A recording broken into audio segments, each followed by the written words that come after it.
Hello, welcome back or welcome to Kern's Customs. My name is Liz. Thanks for helping us on our way to 500 subscribers. We're working our way up there.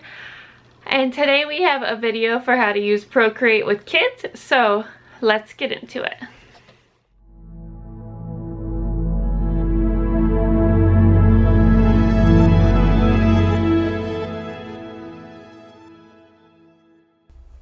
To have students begin in ProCreate, we're actually going to begin it in Google and look up some coloring pages.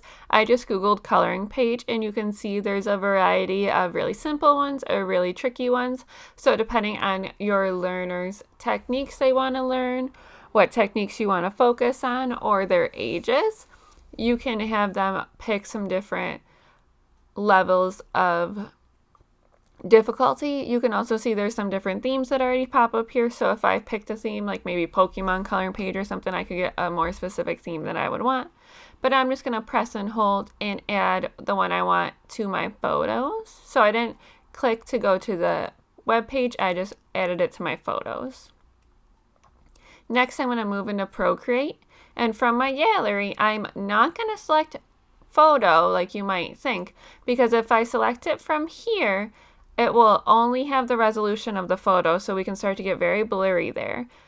So I'm actually going to open a new canvas so that I can set my own settings, and then I'm going to go into my wrench, add, insert a photo, and then I can select the photo I want and resize it. So you can see here that photo is kind of smaller, so had I opened it as a photo, it'd be pixelated once I started zooming in and coloring it, and that might affect the final outcome. If you have that problem with opening things as a photo, that might be why. So I encourage always opening it here. Next, I'm going to add a layer. After turning down the opacity of this layer, this is a good way to show kids about layers. And I've used ProCreate with students kindergarten through 12th grade. So you can change this for different levels, especially. Here I'm going to have the students outline their coloring page. For younger students, I might just have them color over top of it, but here I'm going to have the student outline it so we can play around more with layers and where our outline is. If I press and hold a shape, it will snap for me like you see here. So my wiggly circle turned into a regular circle. And I'm just going to go ahead and trace over my designs. I could even combine more than one coloring page here if I wanted to. Starting out with a coloring page helps the students really focus on using ProCreate as a tool instead of what they're going to create in ProCreate. So that's why I encourage starting with something like this. It also gives the students a little bit more time to really focus on how their hand might move differently on the screen, how the tools move a little bit differently, and gives them a little bit more even playing field to start with as well.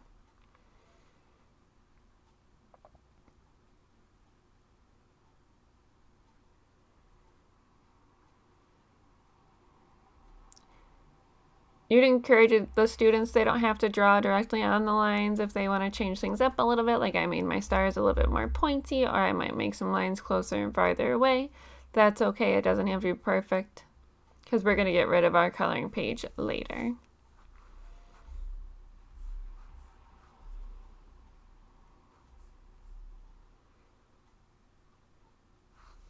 You can see if I press and hold here, I can like change my ellipse. And if I hit edit shape, you'll see me do that in a minute. If I hit edit shape, I can change whether it's an ellipse or a circle. Same with any shapes. If I draw triangles, squares, circles, I can edit them a little bit with the blue dots, and I can also change them between the options that are up on the screen. I can only do this directly after I've drawn that shape, however.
Here we can also show students that ProCreate allows us to try things out and decide if we like them or not. So here I tried out the dotted line and I decided I didn't quite like it, so it's very easy to take away.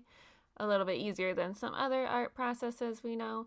And I decided to add in my own little flourishes instead, which is a great thing you can add to this as well. So I unchecked, I didn't get rid of my original layer and I just kind of made it where I could see it or not see it by hitting that little check mark, and that allowed me to kind of preview whether or not I wanted those, and I didn't, so then I was able to add my own.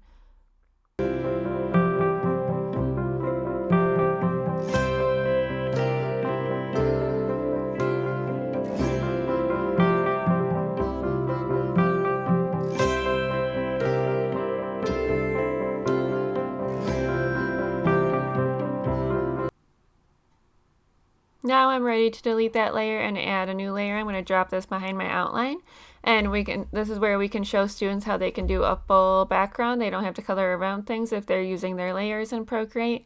So I'm going to use color drop by bringing that color over, drag and drop it in, and it will fill my whole background since that background of that layer is blank. And then I'm going to add in some texture on top of it, and it's going to look like it fills in all my planets.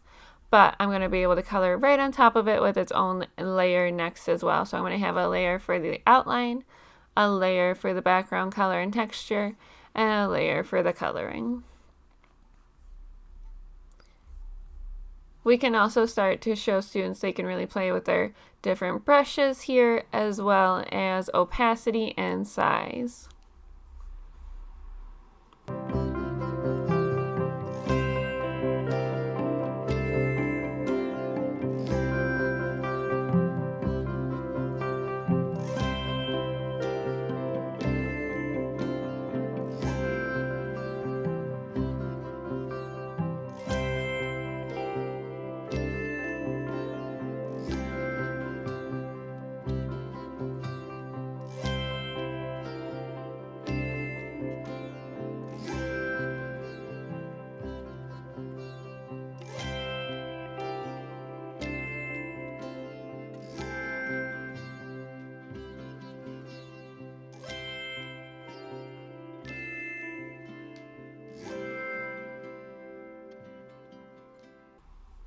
This might also be a great place to begin to show the students some smudging. So you can see I wanted some darker areas here, so I made a layer for darker areas, edited opacity a little bit, and played with a little bit of smudging, and then I will change the opacity of the whole entire layer so it shows more of those pinks and purples through.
This is going to be our detail layer, so we're going to make sure we're on its own layer, and then we'll be able to start coloring in those details, and it's still going to be right behind our outline. So you can see in my first little coloring, I went over the line on purpose, and I can still see those nice black outlines if I want to. And I can play with my opacity here later. You'll see me on the rings of this planet. I wanted them to be a little bit transparent, a little bit see-through, so I play around with the opacity there as well of my brush.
I really encourage you to encourage your students to incorporate ProCreate if you have that at your disposal. If you want to know more about some other options for using iPads in your room, let me know.